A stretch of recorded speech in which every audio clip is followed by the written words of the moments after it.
your horses, Purple. You ain't going nowhere.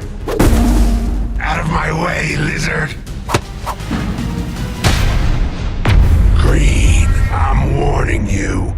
Step aside or suffer the same fate. Come at me, and I will put you back in your proper place. Ah! You're all just stepping stones. I won't rest until I reach him. Then you'll have to go through me. You don't understand. I had no choice. There are things about this place that you don't know, Blue.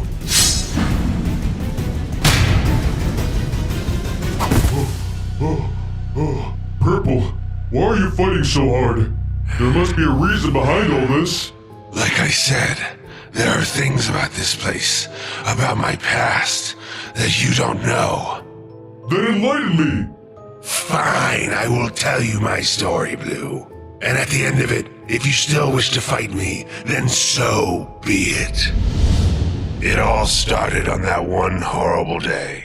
The day of the fire. That was the day that I was left alone in this world. My mom, my dad, my brother, I had lost everything. My family didn't have much, and what we did have was burnt up in that flame. But I'm a survivor, you see. From there, I moved from foster home to foster home, meeting new families and playing them for suckers. I was constantly on the move. If I ever stuck in one place for too long, I started to have nightmares of my old home, my old family, and the fires that swept them all away. Because of my tendency to move around, the school systems didn't know what to do with me. I decided on my own to drop out. From there, I became something of a street rat, robbing what I could from rich passerby, enough to survive, and perhaps a little more. My sticky fingers made me something of a legend on the streets, and I quickly gained some new friends. Dangerous friends. We had a solid crew going, but as our power grew, so did that of our rivals. From pickpocketing to vandalism, we were always competing against each other over territory. And to make matters even more complicated, their leader and I, a strong, beautiful woman by the name of Violet, quickly fell in love. Eventually, she even became my wife. Hold up, you were married?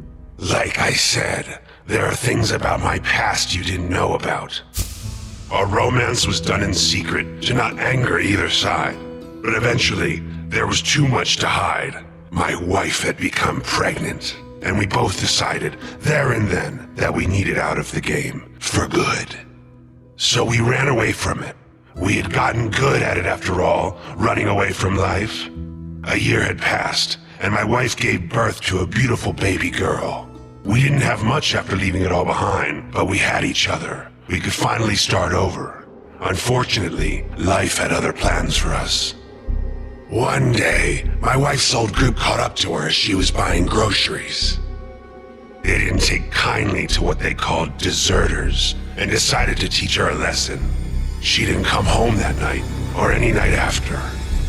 She was gone, and I was left alone with our daughter. Without my wife's help, I lost my way again. Turned back to a life of petty crime, all in an effort to provide. It was all I knew. I tried to keep my second life from my daughter, but as she grew older, I think she started to suspect her dear old dad wasn't as good of a guy as she thought. Nevertheless, we managed to eke out a humble life for ourselves, even as I struggled to make ends meet. That is, until the day before my daughter's 10th birthday. It was at this time that I first heard the name Rainbow Friends. Apparently, it was all the rage amongst my daughter's classmates. I knew there was no way I could afford to take her there, and I told her as much. She understood, but I could tell deep down that she was disappointed.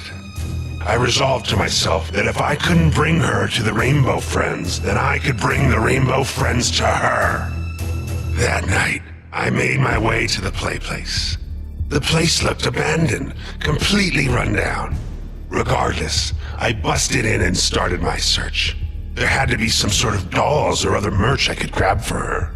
My search took me deep into the play place, and all the while, I was being watched. I finally made my way to what looked like a laboratory when I saw it. I saw a man being turned into a monster for the first time. I only caught a glimpse, but it was enough.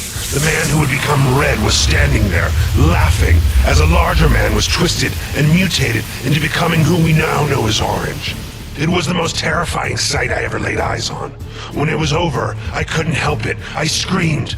Red turned to face me, and I'll never forget what he said. Ah, do you want to become my friend too? I ran, but I didn't know where I was going, whereas he knew the facility like the back of his hand. So I ducked into a vent. I sat there in the darkness for a moment until I heard a flame flicker to life. I turned, only to come face to face with the man once more. Boo. I woke up strapped to a table, with Red standing over me. He was holding a binder, full of pictures of me, my wife and my daughter. My, what a tragic life you've led up to this moment, my friend. I am truly sorry. Can it? You're no friend of mine. Temper. Relax. I'm going to offer you a deal, and I highly suggest that you take it. He spoke of a contract between the two of us. He would provide for my daughter, making it so that she would never want for anything in this world ever again. He had a plan to get his riches back to accomplish this, and how I would play a key role in it. Of course, he explained, in order for this plan to succeed, my daughter could never know what happened to me. I knew I could never provide for her. I was nothing but a low-life thief, and so I accepted the terms. It was over in a flash. I might have screamed, but I can hardly remember. Before I knew it, my limbs had grown long and gangly, and my skin became purple.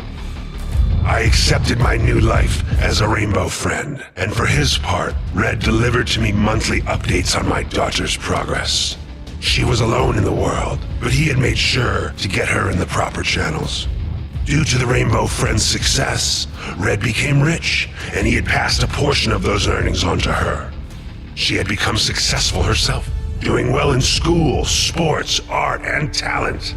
My little girl had it all. He kept his word, or so it seemed. One day, as we were entertaining the guests as usual, I saw her, my daughter, now fully grown up. She looked just like her mother. I couldn't believe my little daughter had turned into the successful woman that stood before me. And yet, I couldn't bear to face her, so I hid. I was ashamed of what I had become. No daughter should have to see their father in this condition. Then she walked closer. She seemed sad, lonely even, as if she was looking for something. I reached out of the vent to make my presence known, but she was called away by Red. He ushered her out of the room, and I never saw her again. That's a sad story, but I don't understand. You've been here for a long time. Why act out now? It sounds like your daughter is safe. I thought so too, until I found out that it was all a lie. You might recall the police officers that were investigating this place. Well, turns out they were looking for missing persons. Among those missing was my little girl. He lied, Blue. He didn't take care of her. He turned her into another one of his friends. No, that's horrible. Is it too late?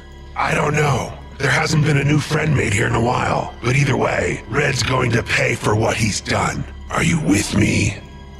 Let's do this.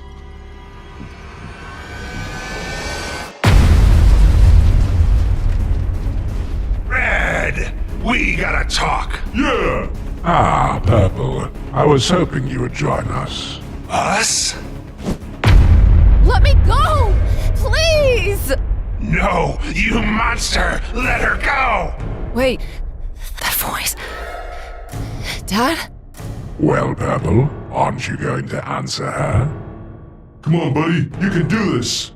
It's me, sweetie. Dad, you're alive? I thought you... I'm so happy you're okay. You are? I'm so sorry.